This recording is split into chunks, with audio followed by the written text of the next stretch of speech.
Hello Facebook, hello YouTube. What's up everybody? This is Ruben and I'm back with another Ruben Report. Happy Memorial Day to all the veterans out there, and thank you for your service to this great nation that we call home.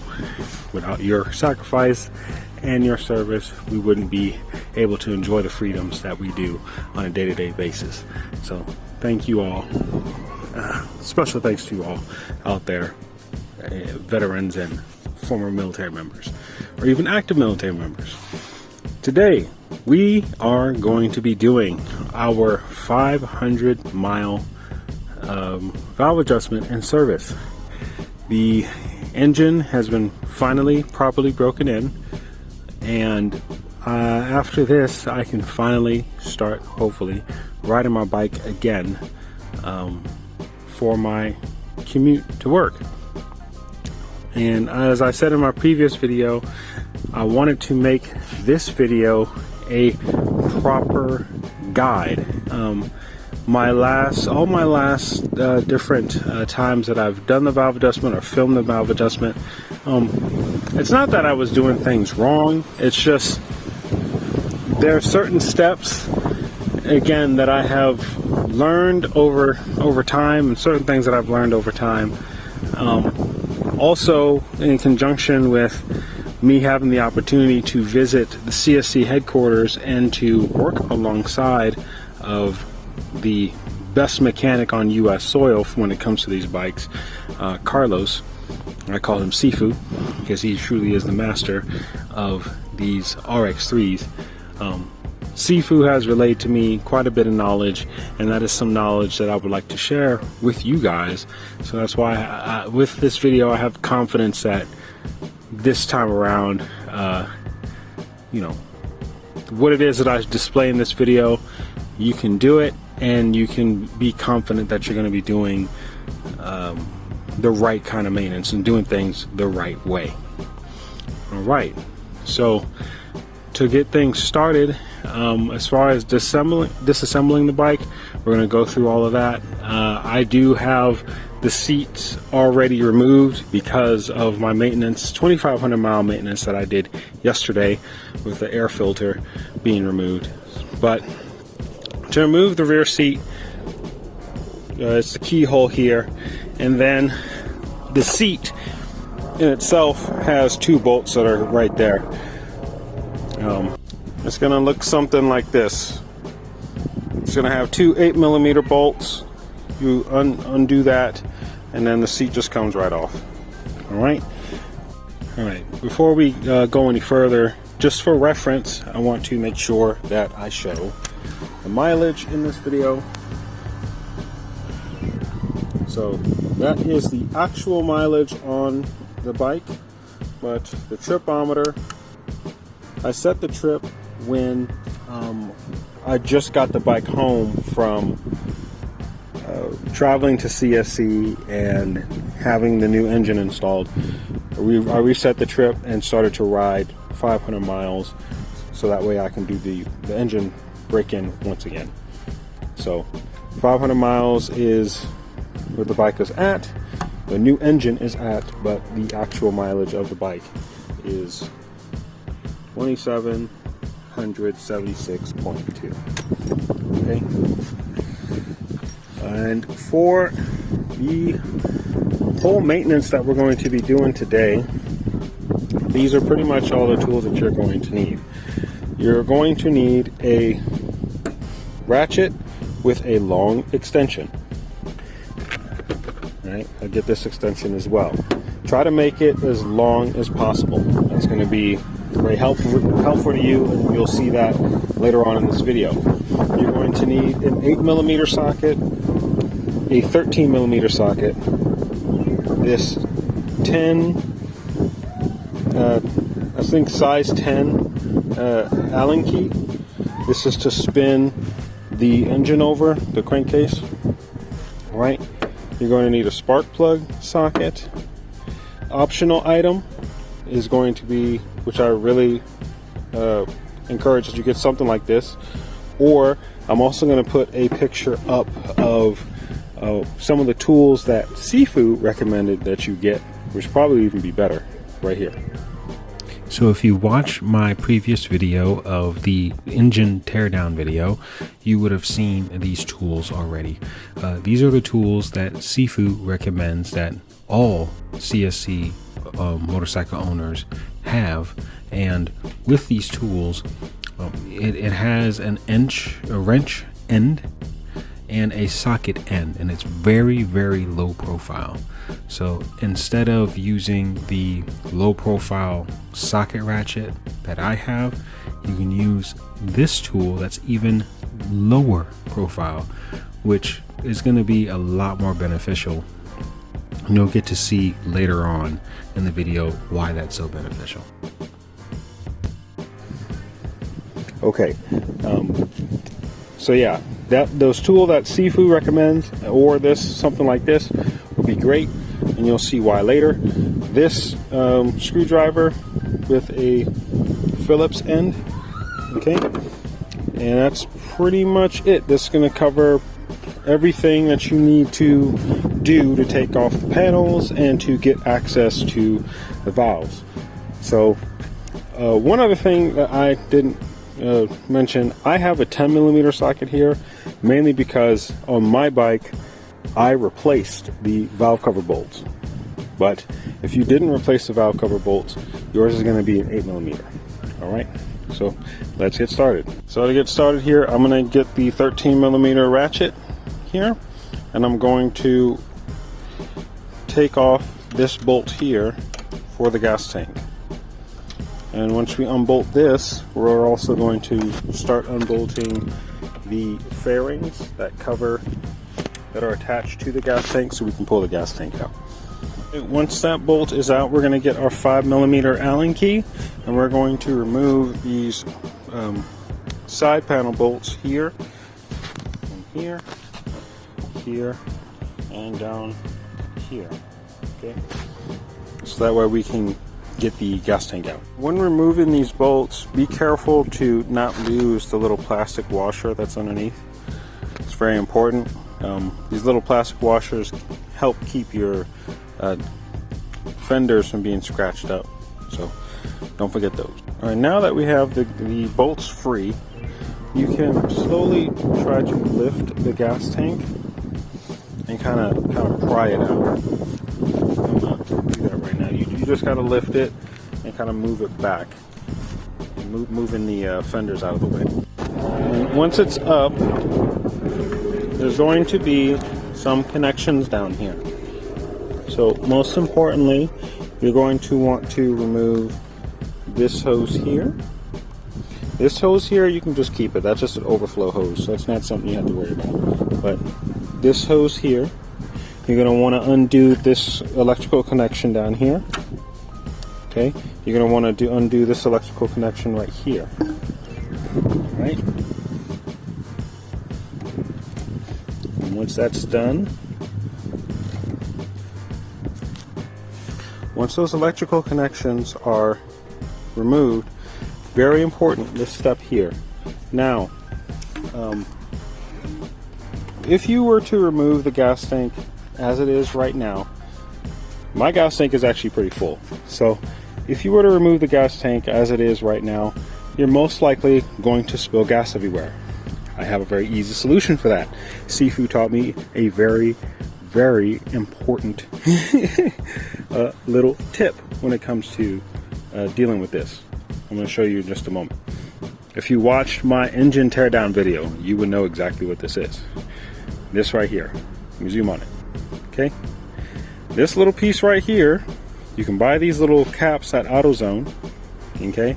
And this should fit right on the end of the fuel filter. Alright? So I'm going to show you how it is you're going to remove that. You're going to put this on the end of the fuel filter so it doesn't spill gas anywhere. Alright, so your fuel filter is that gray thing, that gray cylinder right there. So don't unhook it here. Unhook it down here. Okay? When you unhook it down here, you'll be able to take it out. And once you take it out, you'll be able to install this on the end of the filter. And I'm going to show you how to do that in just a second. Alright, so it goes on just like that. You take the filter out, it's going to spill just a little bit, But you put the little tip on, you can set your gas tank down, no more gas spilling. All right. So yeah, now you can just set the gas tank to the side, make sure you have that cap on, you don't have to lose any gas. And now this gives us quite good access to the intake valves. So if you wanted to just inspect your intake valves, this is the most efficient way to, tear the bike down, to get just to the intake valves. The rest of the process, we're going to be removing the rest of the fenders on both sides so we can get to the exhaust valves. When it comes to removing the side fairings, our main goal is just to remove these big white ones. These ones on the sides, they don't really matter. It's really these big white ones that are our main concern. So, bolt here, there's going to be a screw down here, there's going to be a screw right here, and there's going to be a screw down here. And then lastly, there's going to be a bolt on the inside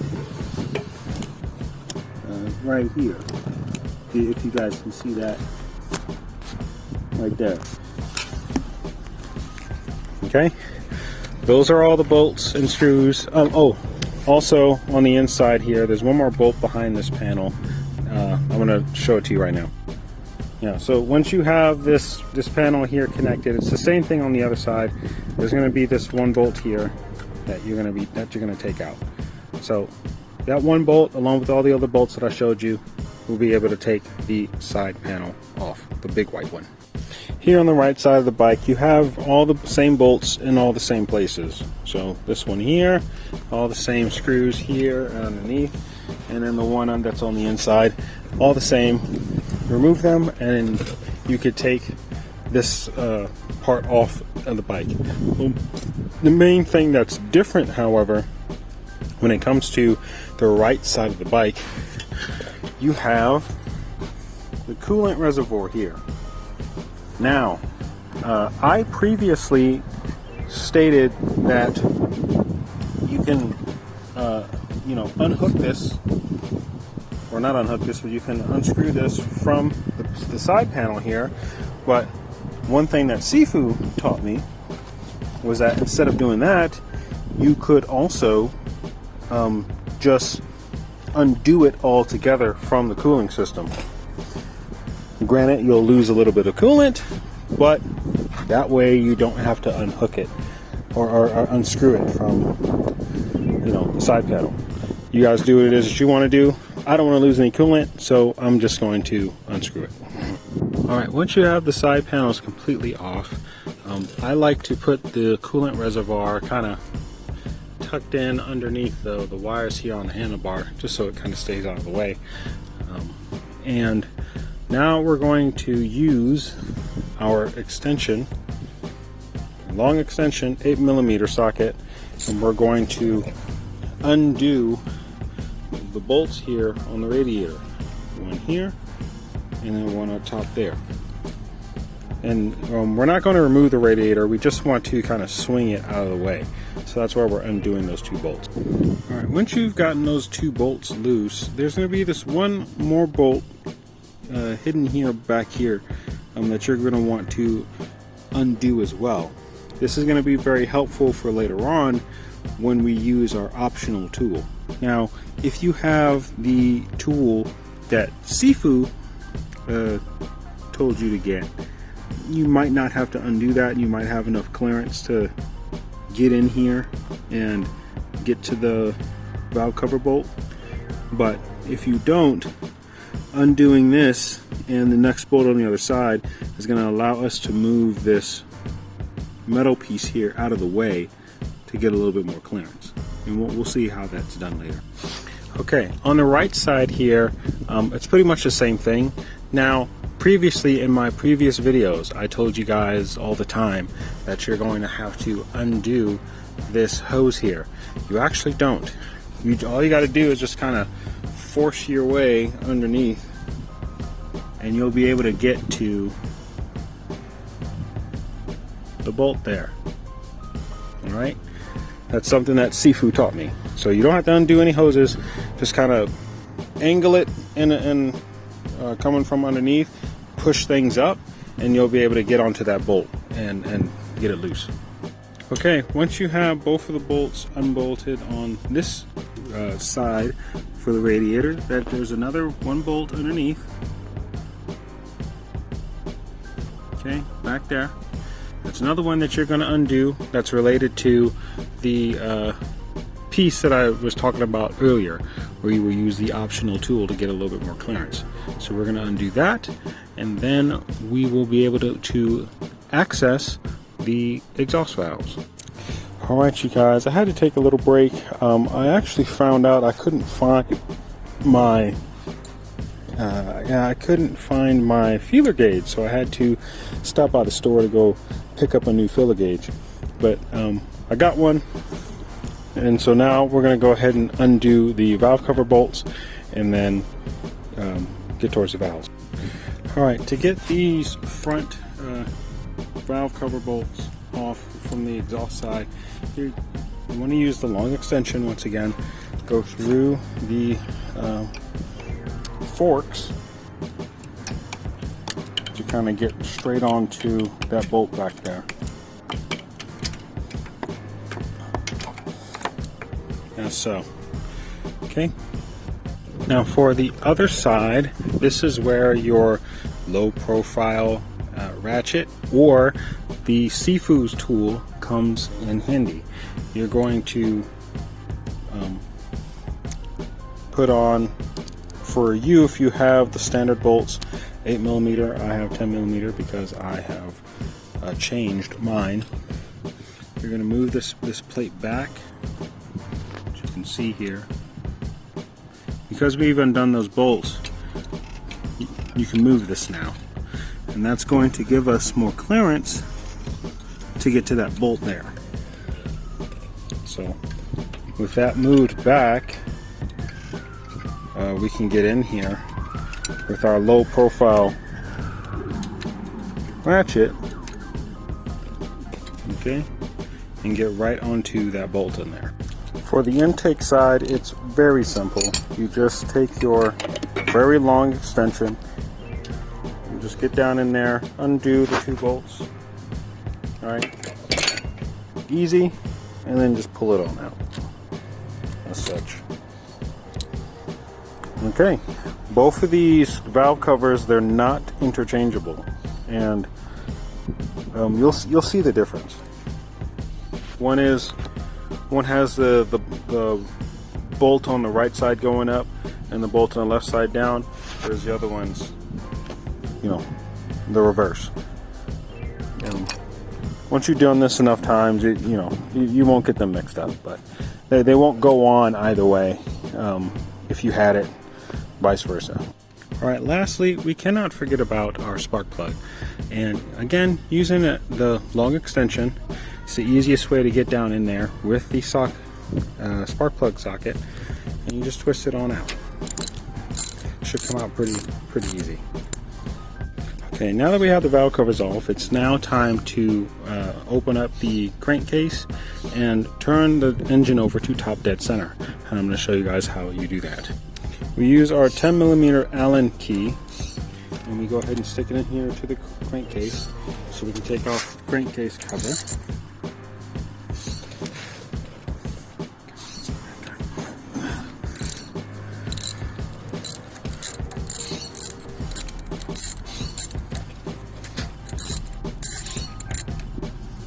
Okay.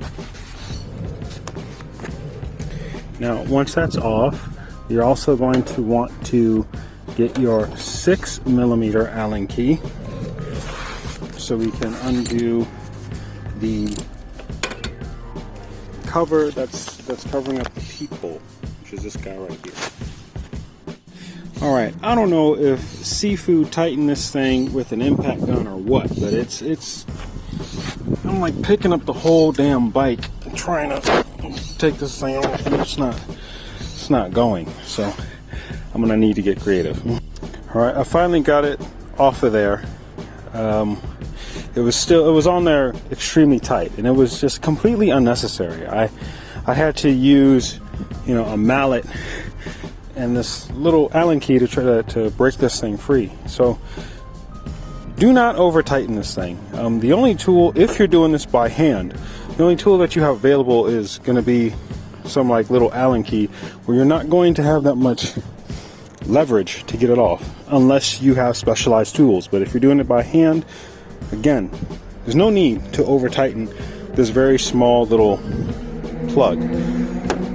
Okay, I wanted to take this cover off here as well so I could show you guys a trick that Sifu taught me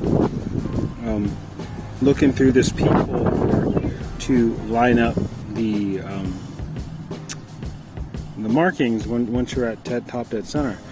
But this one is also on there way too tight, and I'm afraid that it's starting to strip. So once again, the fasteners on this bike is absolutely atrocious, and it's really the downfall of this whole motorcycle. So whenever you have the chance, if you have the chance to upgrade the fasteners on this bike to any other type of fastener of any higher quality grade, do it, because all it takes is for potentially you allowing your bike to be maintenance by some mechanic, someone else. They over tighten things, they do certain things to where, you know, it's outside of your control, and then you can't you know, access things the way that you would want them to. Right? And you're stuck, you know, stripping bolts or potentially doing something else. So if you can, whenever you get the chance, if you get certain bolts off that you know you're going to be taking off very frequently, replace them with higher quality bolts. You're going to save yourself a lot of headache, because the amount of times that you're going to have to potentially take this bike apart, you want to be able to take the bike apart. All right, and not be stuck somewhere because, you know, a bolt is getting stripped. So that part is going to most likely have to get skipped. I'm not even going to try it with the left one because it's probably going to be the same story. But anyway, now we're going to reach top dead center by watching for the T mark, and we're also going to watch the movement of the valves opening and closing. We want to reach the T mark once we hit the compression stroke, and I'll explain to you how you reach the compression stroke here in a moment. So there is a valve adjustment video that I did in the past called CSC RX3 Valve Adjustment Guide. Am I Doing It Wrong? Part 2. In the very beginning of that video, I explained how it's possible for you to reach top dead center, or for you to reach the T mark by looking through the peephole, which we're going to see in a second. It's possible to reach that T mark but not actually be at top dead center, or at least the top dead center that we would like to be at. Top dead center in its just plain definition is just the point in which the piston is at the very top of its stroke. Okay, now whether it's the exhaust stroke or the compression stroke, that's what we want to figure out, right? And here I'm just going to spin the engine over, and just in general, before we look down at the T, just so you guys can see how this works. So right now, I believe the exhaust valves are the ones that are moving.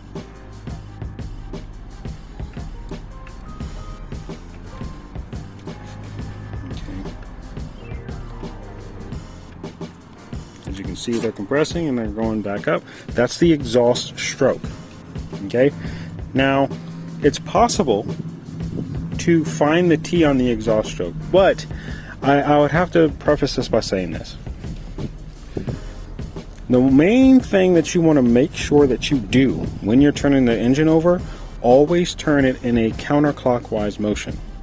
Okay, this is a point that I wanted to prove by taking this cover off here, because with my experimentation that I've been doing with the motor, as long as you turn the engine in a counterclockwise rotation, it is almost pretty much impossible for you to land on the T on the exhaust stroke. Okay? Like, honest to God, the only way that you can actually land on T on the exhaust stroke is if you spin it the other direction. But as long as you're spinning it in the correct direction, which is counterclockwise, okay, it's very difficult to actually land on the T on the exhaust stroke. It's very difficult. Okay, so pretty much what we want to do is we want to continue spinning this around until we see the intake valves actuate.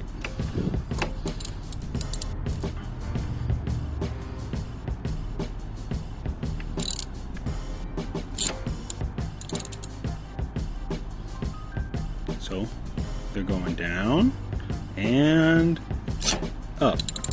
So now we're going to go down and we're going to look into the hole, and we should be able to land straight on the T.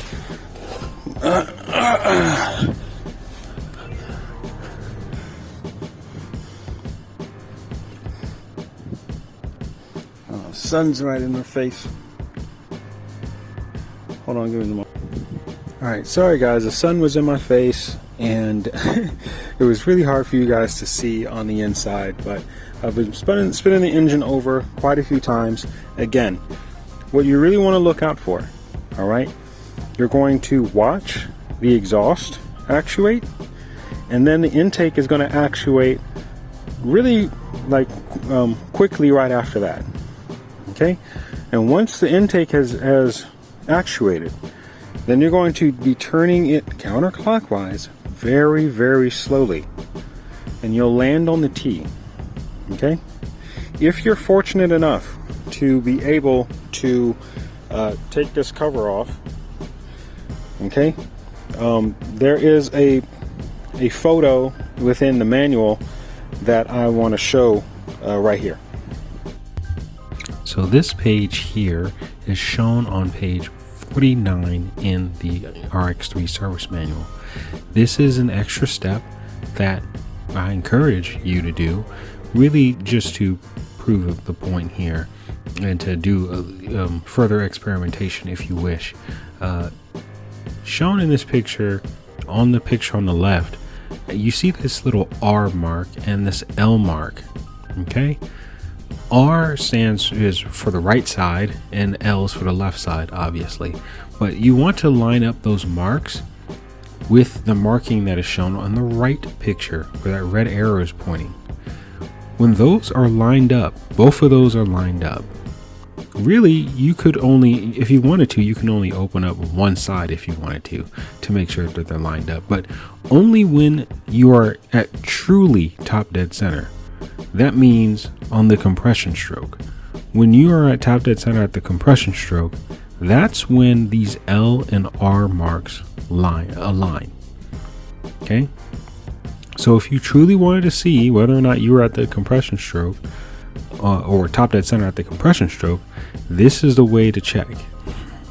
Because if you were to do this same thing and let's say you want to experiment and you want to get to the T mark below by spinning the engine the wrong way, well, these peepholes up on the top, they're not going to show left and right. All right, they're not going to be lined up at all.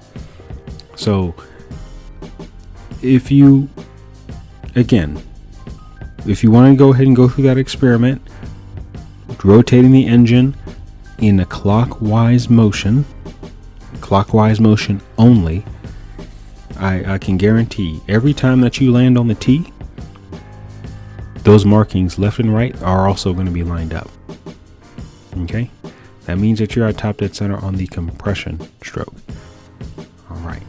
So the point that I was trying to make with that photo is if you are on the T down here and on the R marking right here, then you are at top dead center. Okay? Now, you can, if you want to, you can experiment with turning the engine over in the wrong direction, clockwise direction, and try to land on the T on purpose on the exhaust stroke. And then you'll see that yes, you down here you will be on the T, but you're not going to be on the R up here. Okay? It's just not going to happen. So, up here, Sifu said it's more accurate, and it definitely is. But if you're on the R up here, you're for sure going to be on the T down here on the compression stroke. Okay, so that's the most effective way in finding top dead center for the valve adjustment, is by looking down the T down here and also in the window here. But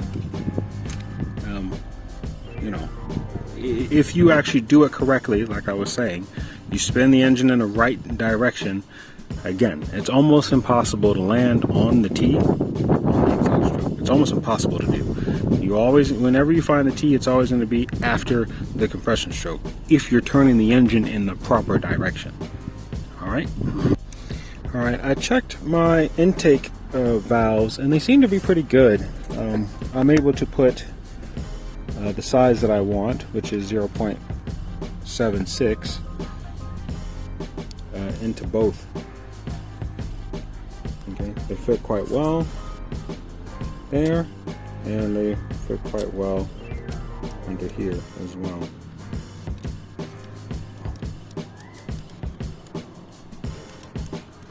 Okay, so intake side is good.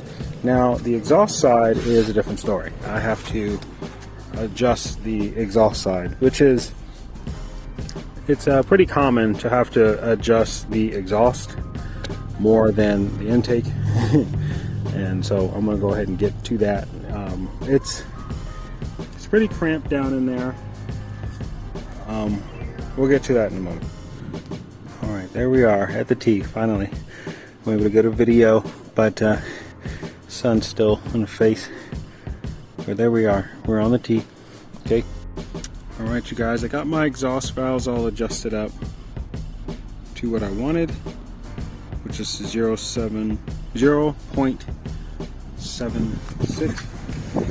0.076. So let me zoom out here. If it'll focus, please. You know, 0.076 millimeters is what I adjusted it to. It's pretty simple.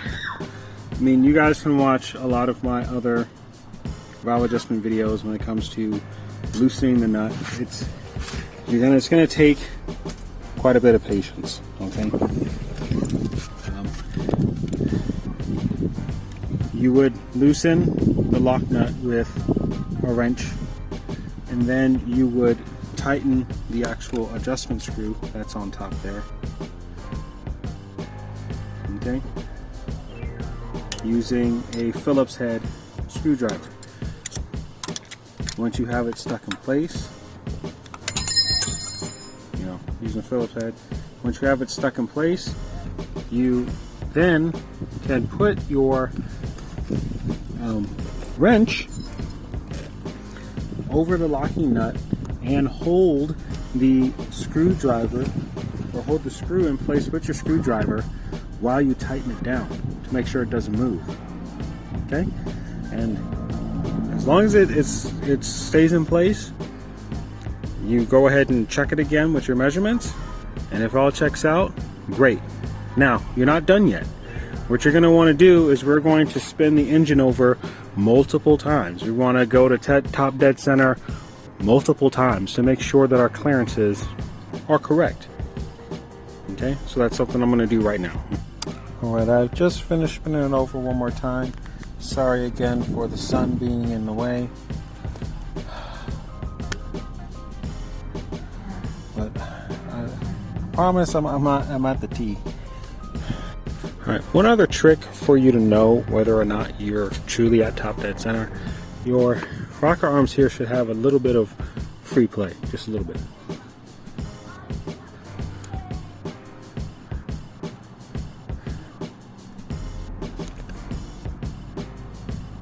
You guys see that? You may not be able to hear it, but it's ever so slightly. And if they're loose like that, then that lets you know that you're at top dead center as well. So we're going to go ahead and check the clearances again. So this is my 0.076.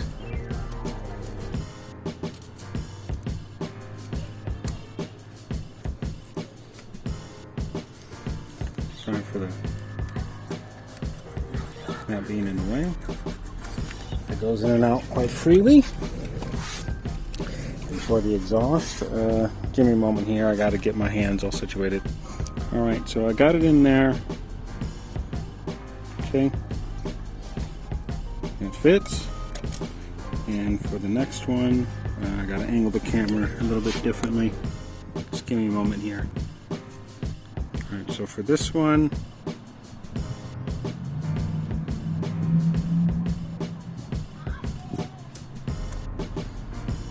she fits. Okay, so everything fits. I would suggest that you spin the engine over 3, 4, 5 times. Just keep doing it over and over again, checking. Once you're absolutely certain, go ahead and put everything back together. And once everything is back together, fire up and we'll try to take it for a test drive. All right, so instead of putting the back complete together, just put the essential systems back together. Make sure that you put the valve covers back on. We button up the engine, you know, the crankcase, all that stuff. Put the radiators back in place. Make sure that they're, you know, tight and secure. Put the gas tank back on, and then we'll fire it up to make sure that things are running properly. All right, I got the key in there. We're going to turn it on. Make sure you have your spark plug back. Don't forget your spark plug.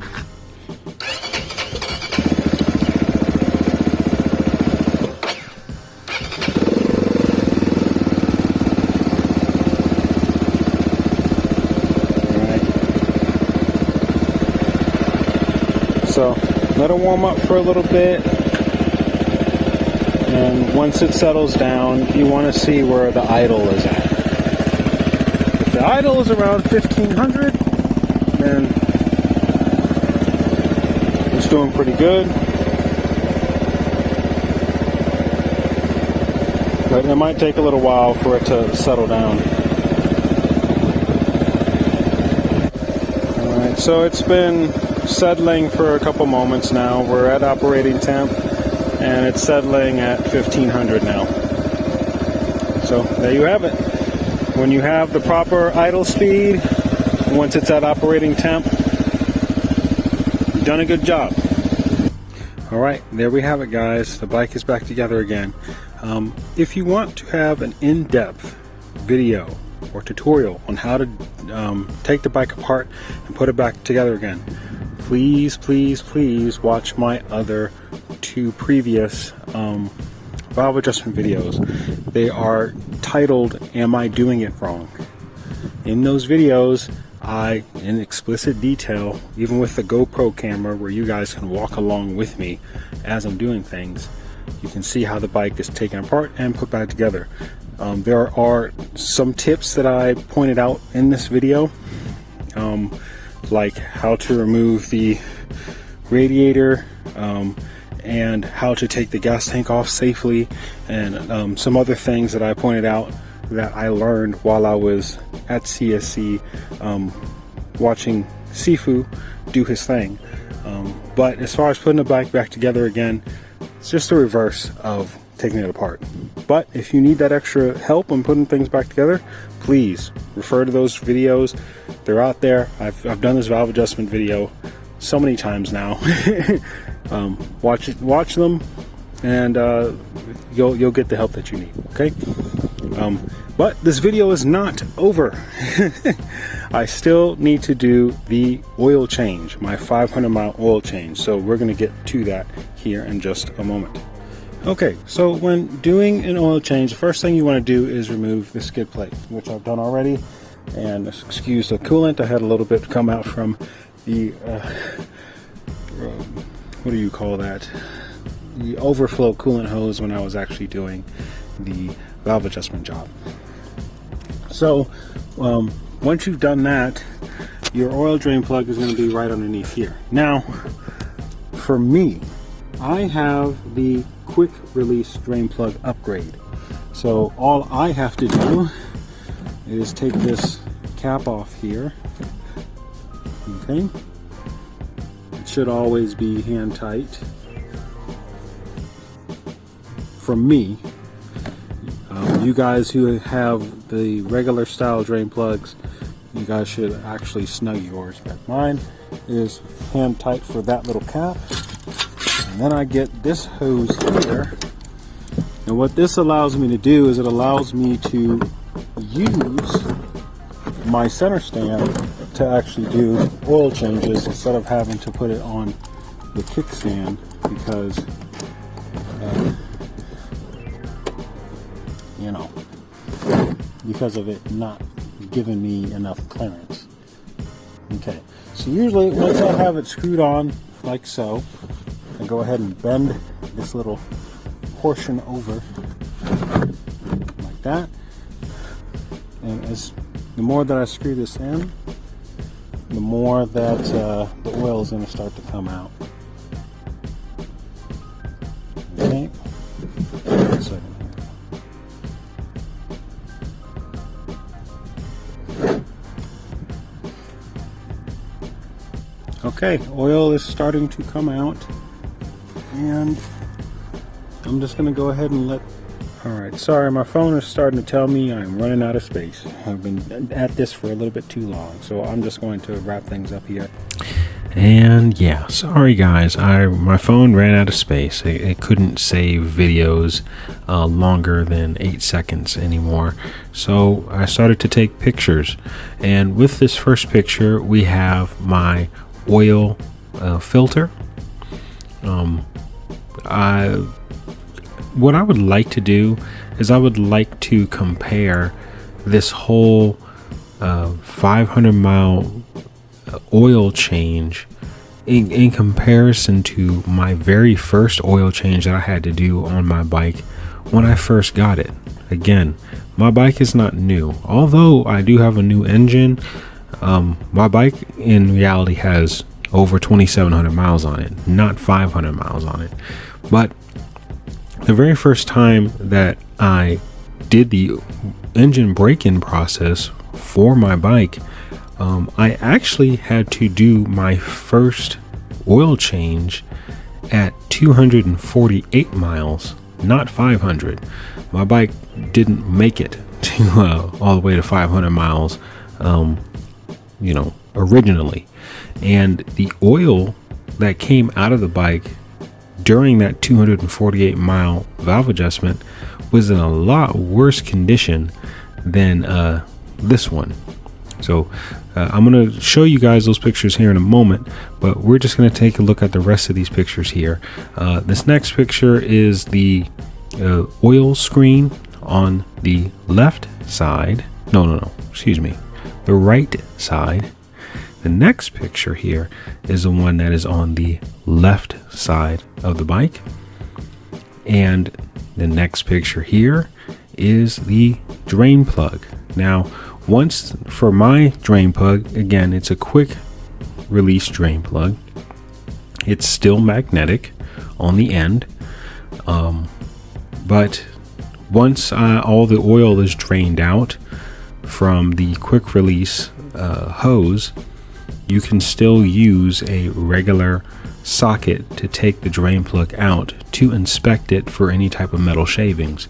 And metal shavings are to be expected when it comes to your 500-mile oil change, or your first oil change. Your engine is breaking in. But here, I didn't see any built up on my oil drain plug. Okay, now we're gonna go ahead and compare what we see here with all the pictures that we've seen here, in comparison to my very first oil change when I first got the bike, my first engine break-in process, here in a moment. Good evening, Facebook. This is Ruben again. I'm about to do the oil change on the RX3 now. Couldn't find time until late at night. So two things I do want to note about before I get started. I was going to use the center stand to sorry for putting it sideways. I was going to use the center stand to get this job done, but as you guys can see, the center stand is kind of right underneath the oil drain plug, and when I have it on the center stand, then my oil jug just wouldn't fit. So center stand is great, but not really all that great for oil changes. All right, anyway, and then secondly, this oil drain plug is snug so tight on this engine that I can't even get it loose with just a regular ratchet. I don't know why it's so tight from the factory, but I do have my cheater bar with me, so we're gonna get this damn thing off, all right? Or at least broken loose. Okay, hold on, just give me a second. I'm gonna put you guys down. All right, you didn't put up too much of a fight when it came to my cheater bar, but I mean, it shouldn't have been that tight from the factory, I would assume. But anyway, I'm gonna go ahead and get this loose, and then you guys can see how dirty this oil is. We'll all see together. Slowly get this thing backed out.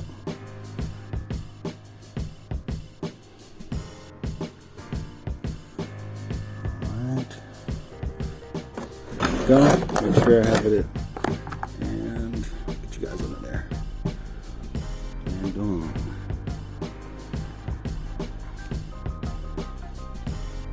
All right, here she is coming out.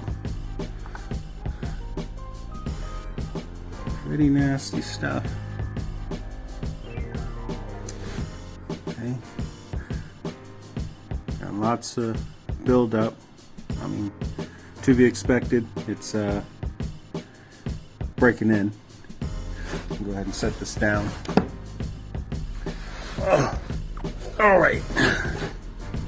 And just for reference, I'm going to go ahead and let you guys see how many miles I got on the bike. I haven't ridden her since my little Walmart run, so.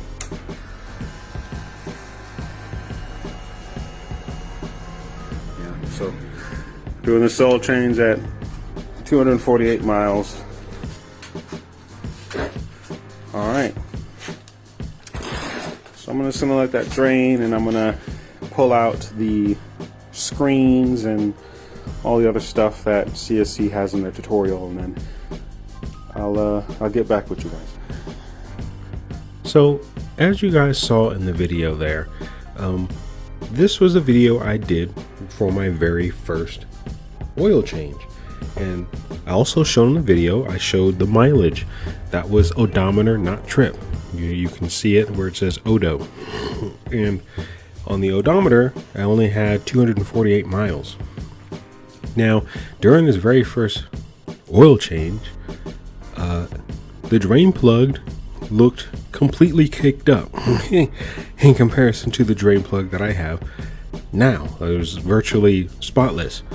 Another difference, the color of the oil was like cream almost. Not cream in the sense of the way that it looked, but the texture of it. It was very thick, and you could see a lot of silvery flakes within the oil in itself. Right?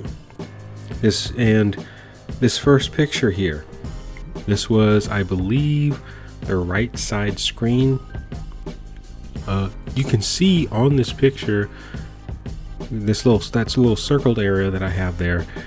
That area has a pretty big chunk of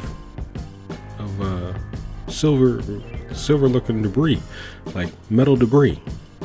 Okay, the oil filter as well, completely filled up with a lot of debris, which it looked like. And then lastly here, I ran a paper towel across my oil drain pan just so I could see how concentrated it was with metal shavings. And again, we can see it's completely gray in most areas there.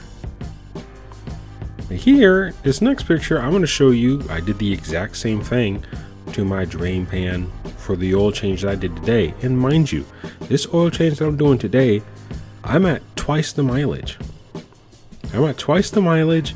And the bike was ridden pretty much the exact same way. Now, as you can see here, it's nothing. Pretty much nothing as far as metal shavings are concerned. Answers for this? The very first break-in process that I ever did, there was a lot more breaking in than just the engine. There was the lower part of the engine, the crankcase, the clutch, all kinds of stuff was being broken in at this point in time. But right now, for this new break-in, well, it's just the piston, rings.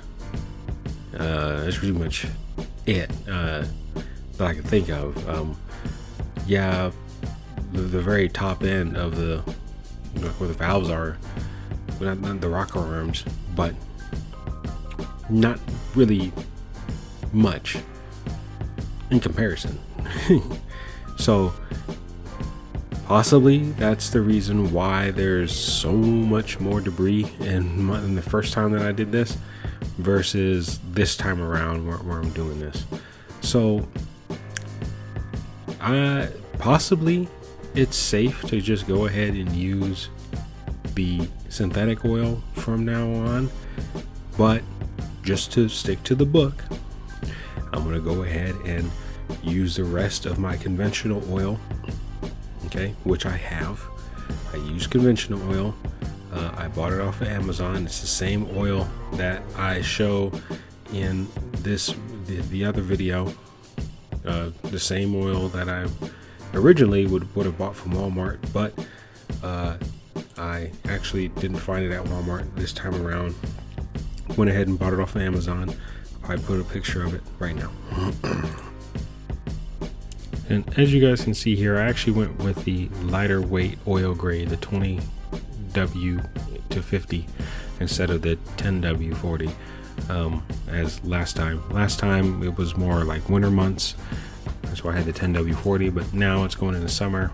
I'm getting a little bit lighter weight oil, but it's the same brand, same stuff. And with this, I will be continuing to use this conventional oil until I reach the 1,000 mile mark. One other tip that I wanted to potentially get on film that I just couldn't because I ran out of space on my phone. When it comes to the oil filter, Sifu told me a great tip. Sometimes folks go a little bit too far in between oil changes, and this can be detrimental because the oil filter starts to clog up. That little, kind of like that little cylinder in the middle on your oil filter, that is used as a oil bypass so that your filter can, if it's clogged, oil can still flow through to the engine if need be, however dirty it may be. So it's very important that you ensure that little cylinder in between, that you press it down, that it actually actuates and it's not stuck. So that's what I do here in this next picture. I use my little screwdriver, make sure that hole can get pushed down, and it was actually kind of clamping a bit, and you want that to be free. You want that to wiggle free. So that's just one last tip that I wanted to give you guys before I head out here. Sorry I don't have any ride-along footage. I don't have any other type of footage. I did a short little test ride up and down my street. The bike is ready to go, pretty much. So this is pretty much it. All maintenance has been done. As far as the 2,500 mile maintenance, the bike has been broken in properly. The bike has new oil. It's ready to go, lock and loaded. No more training wheels. All right. So the real question is, can this bike handle my commute to work? Will it be able to handle 60 miles a day at 7,000 RPM? The ultimate endurance test has now commenced, and I will continue to post if there is anything that is of relevance to speak of as far as maintenance is concerned, or how the bike is doing. If things all go well, then things all go well. If things don't go well, you're going to hear about that too. And let's see, one other thing I wanted to state. I wanted to do a short-term 3,000 mile review on the bike. And when it comes to my personal experience, I'm going to be true about my personal experience when it comes to this bike. So look out for that video. That's going to be coming out soon, maybe next week or in 2 weeks. I'm going to reach 3,000 miles really soon here. So yeah. But that's it, guys. Thanks for watching, and peace. Stay safe out there. See y'all later.